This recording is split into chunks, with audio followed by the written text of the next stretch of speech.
નમસ્કાર મિત્રો, હું નિમેશ પટેલ। ડિસેમ્બર 2024માં ચીનમાં ફરી એક વાયરસ ફેલાવાના સમાચાર મળ્યા। હવે જોઈએ આપણે આ વાયરસ એ વિશ્વમાં કેટલા દેશોમાં ફેલાયેલો છે તથા આની પહેલાં એ ક્યારે અને કયા સમયે કયા દેશમાં ફેલાયો હતો તેના વિશે પણ માહિતી મેળવશું। અને ફરી જો આ વાયરસ ફેલાશે તો આનાથી ભારતમાં શું અસર થશે, ભારતમાં ફરી કોરોના જેવી પરિસ્થિતિ સર્જાશે, હોસ્પિટલોમાં પણ જગ્યા નહીં રહે, સ્મશાનમાં લાંબી લાઈન લાગશે। તો શું છે આ વાયરસની સાચી હકીકત, એના વિશે સંપૂર્ણ માહિતી આજે આપણે આ વિડીયોમાં સમજીએ। ફરી જોવા જઈએ તો વિશ્વ ફરી એક કોરોના જેવા વાયરસથી સંક્રમિત થઈ રહ્યું છે। ચીનમાં જે વાયરસ ફેલાઈ રહ્યો છે એનું નામ છે HMPV વાયરસ, જેનો મતલબ શું થશે? HMPV વાયરસ એટલે શું?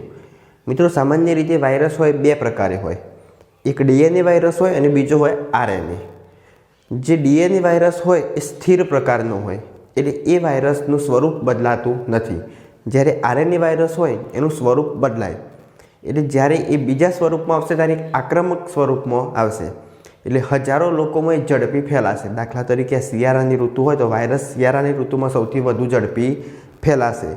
એટલે અત્યારની જે આ ઋતુ જે શિયાળો, એમાં ચીનમાં આપણે જોવા જઈએ તો ઠંડકના લીધે સૌથી વધુ પ્રમાણમાં વાયરસ ફેલાયો છે। અને સામાન્ય રીતે આ જે વાયરસ છે એ 2 વર્ષથી 5 વર્ષ વચ્ચેના બાળકો અને 5 વર્ષથી ઓછી ઉંમરના જે બાળકો છે એમાં સૌથી વધુ ફેલાય છે। હવે ચીનમાં આપણે આના વિશે માહિતી મેળવીએ તો બાળકોમાં સૌથી વધુ ફેલાય છે, તથા ચીનમાં જે લોકડાઉન સમયે જે બાળકોનો જન્મ થયો એ બાળકો બહાર રમવાની, કૂદવાની અને તેમાં રોગ પ્રતિકારકની જે શક્તિ હોય એ શક્તિમાં અભાવ હતો। એ અભાવના કારણે બાળકોમાં સૌથી વધુ આ વાયરસ જોવા મળ્યો। એટલે આ જે વાયરસ છે HMPV વાયરસ એ 5 વર્ષથી નાના બાળકો તથા 65 વર્ષથી જે વૃદ્ધ લોકો હોય તેમાં સૌથી વધુ ફેલાય છે। તો એના વિશે આપણે માહિતી મેળવીએ, વાયરસથી કઈ કઈ તકેદારી રાખવી જોઈએ તથા આની પાછળ ભારત સરકારે શું પગલાં લીધા, એના વિશે સંપૂર્ણ માહિતી મેળવશું। હવે જોઈએ આપણે આ વાયરસની ઉત્પત્તિ। તો આપણે જોવા જઈએ તો સજીવ સૃષ્ટિનો એક જ વિરોધી એક દેશ છે, જોઈ શકો તમે એનો પાછળ ફોટો, ચીનના રાષ્ટ્રપતિ શી જિનપિંગ। આ લોકો શું ખાય છે ને એ જ ખબર નથી પડતી। એક તો આંખો ખુલતી નથી અને જોયા વગર જે તે ખાઈ જાય અને એનાથી વિશ્વને એક મોટી મુસીબતમાં મૂકી દે। મિત્રો, ચીન આપણે જોવા જઈએ તો ચીનની જે લેબ હોય એ લેબોરેટરીની અંદર આ લોકો ભવિષ્યમાં હથિયાર તરીકે વાયરસનો ઉપયોગ કરશે, એટલા માટે વાયરસના સંશોધન કરતા રહે છે। અને કોઈ આકસ્મિક સંજોગોમાં વાયરસ લીક થઈ જાય અને પૂરા વિશ્વમાં પણ ફેલાઈ શકે। એટલે આપણે એ રીતના એક અંદાજ લગાવી શકીએ કે આ લોકો એ વિશ્વમાં વાયરસની હથિયારની જેમ પણ ઉપયોગ કરી શકે છે। કોરોના જે 2019-20માં ફેલાયો પણ ચીનમાં વુહાન શહેરની એક લેબોરેટરીમાંથી ફેલાયો હતો। તો એ સમયે જે ફેલાયો એ પણ આ વાયરસનો એક અભ્યાસ હતો, વાયરસ પર સંશોધન હતા અને એ રીતના એ વાયરસ ફેલાયો હતો।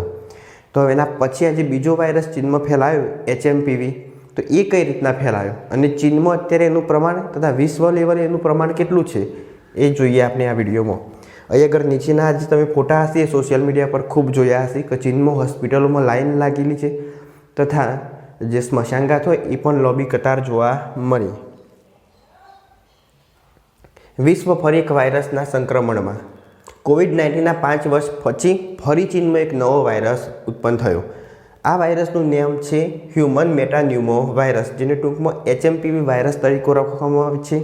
અને આ જે વાયરસ છે RNA વાયરસ છે, એટલે પોતાનું સ્વરૂપ બદલી શકે અને જ્યારે સ્વરૂપ બદલશે એટલે સક્રિય બનશે, સક્રિય બનશે એટલે હજારો લાખો લોકોને સંક્રમિત કરશે।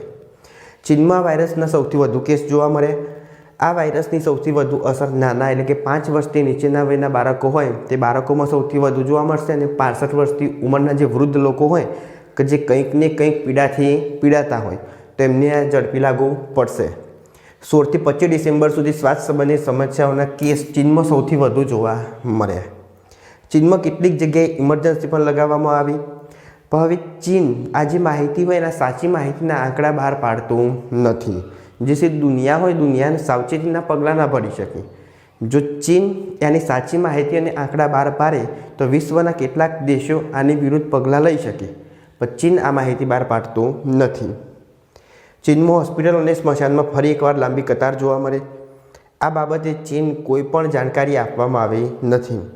આ વાયરસ બાબતે WHO એટલે થશે વર્લ્ડ હેલ્થ ઓર્ગેનાઇઝેશનનું કોઈ પણ નિવેદન બહાર આવ્યું નથી. જ્યારે COVID-19નો સમયગાળો હતો 2019થી 2020 દરમિયાન કોરોના આવ્યો, એ સમય પણ આ WHO એટલે કે વર્લ્ડ હેલ્થ ઓર્ગેનાઇઝેશન એમના દ્વારા કોઈ પ્રતિક્રિયા નથી આપવામાં આવી કે એ જે વાયરસ છે ચીનના વુહાનમાંથી ફેલાયો હતો. એટલે ચીનને બચાવવાનું એ વખતે અમને કામ કરેલું. એટલે કોઈ પણ પ્રકારની ઇન્ટરનેશનલ કોર્ટની તમે વાત કરો કે વર્લ્ડ હેલ્થ ઓર્ગેનાઇઝેશનની વાત કરો, એ લોકો કોઈ પણ દેશને કોઈ કાર્ય સોંપવામાં આવે તો એનો કોઈ દિવસ ઉકેલ આવતો નથી. આ વાયરસની ઓળખાણ 2001માં પણ થઈ હતી. આ વાયરસથી મૃત્યુ પામનારા લોકોની સંખ્યા વિશ્વમાં ફક્ત 1% છે. એટલે આ વાયરસ એટલો ઝડપી ફેલાતો નથી. હ્યુમન મેટાન્યુમો વાયરસના લક્ષણો મિત્રોના કોરોનાના જેવા જ છે. શરદી, ઉધરસ, તાવ, ગળામાં સોજો આવવો જેવા લક્ષણો 3 થી 5 દિવસમાં જોવા મળે. આપણે છીંક ખાઈએ અથવા ઉધરસ ખાઈએ તો મોઢા ઉપર રૂમાલ રાખવો જરૂરી છે. એની મદદથી પણ જે વાયરસના જીવાણુ હોય એ ફેલાઈ શકે અને બીજાને એનો ચેપ લાગી શકે છે. હવે આ વાયરસ અટકાવવાના ઉપાયો કયા? તો માસ્ક પહેરવું, ભીડમાં જવાનું ટાળવું. મિત્રો, અહીં આગળ આ વાયરસ સમગ્ર વિશ્વમાં ફેલાશે એના પછી ભારત સરકાર દ્વારા એડવાઇઝરી જાહેર કરવામાં આવશે. પણ એના પહેલાં જ જો ફેલાય પહેલાં જ આપણે સાવચેતી રાખીએ તો આનાથી બચી શકાય. એટલે માસ્ક પહેરવું, ભીડવાળી જગ્યા હોય તો ત્યાં જવાનું ટાળવું, સાબુથી હાથ ધોવા, સેનિટાઈઝરનો ઉપયોગ કરવો, ગરમ પાણી પીવું, ઉધરસ અને છીંક આવે તો મોઢા ઉપર રૂમાલ રાખવો. અને બીજી એક ખાસ મહત્ત્વની વાત કે જ્યારે તમે કોઈ મોટા સ્થળોએ જાઓ, જાહેર સ્થળોએ, તો જે વસ્તુ હોય એ વસ્તુને અડવું નહીં. જે વાયરસના જે કીટાણુ હોય એ વસ્તુ ઉપર હોય, તમે જ્યારે એને સ્પર્શ કરો ત્યારે તમારા શરીરની અંદર પ્રવેશી શકે. તો બિનજરૂરી કોઈ વસ્તુને ટચ કરવી નહીં. અને બીજી એક આપણે ભારતીય સંસ્કૃતિની પ્રથા, નમસ્તેવાળી પ્રથા અપનાવવાની રહેશે. જેનાથી શું થાય, તમે હેન્ડશેક કરો, હાથ મિલાવો તો એ જે વ્યક્તિ હોય એ વાયરસથી પીડાતો હોય તો એનો ચેપ આપને લાગી શકે. એટલે ભારતની સંસ્કૃતિ પ્રમાણે નમસ્તેની પ્રથા અપનાવી. હા, વાયરસ વધારે પ્રમાણમાં ફેલાશે એના પછી તો આપણે આ બધી પ્રથા અપનાવશું, પણ વાયરસ ફેલાયા પહેલાં આનો ઉપયોગ કરવો જેથી આપણે વાયરસ ફેલાતો અટકાવી શકીએ.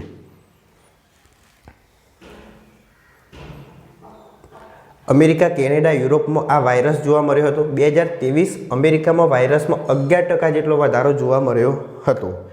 હવે આપણે ભારતમાં વાત કરીએ તો ભારતમાં HMPV વાયરસ વિશે શું સમાચાર છે અને સરકારે શું ગાઈડલાઈન જાહેર કરી. ચીનની વાયરસથી ગભરાવાની જરૂર નથી. કેન્દ્ર સરકાર. ભારતમાં સ્વાસ્થ્ય મંત્રાલયે નિગરાનીના આદેશ આપ્યા છે. રાજ્યોને સતર્ક રહેવાની સૂચના આપવામાં આવી. હવે જે આપણે કોરોના સમયે જે સરકાર દ્વારા અને રાજ્યના લોકો અને દેશના લોકો દ્વારા જે ભૂલ થઈ એ ભૂલ આપણે સુધારવી જોઈએ અને એમાંથી સબક મેળવી અને આ વખત અગાઉચેતીના પગલાં લેવા જરૂરી છે. હોસ્પિટલમાં તમામ જરૂરી ઉપકરણો અને બેડની વ્યવસ્થા પણ કરવામાં આવી છે. ભારતમાં HMPV વાયરસના 5 કેસ નોંધાયા અને જે આ 5 કેસ નોંધાયા એમાં કર્ણાટકમાં 2, ચેન્નઈમાં 2 અને ગુજરાતમાં 1 કેસ નોંધવામાં આવે. ગુજરાતમાં અમદાવાદમાં એક જે 2 વર્ષથી નાની બાળકીને HMPV પોઝિટિવ આવ્યો.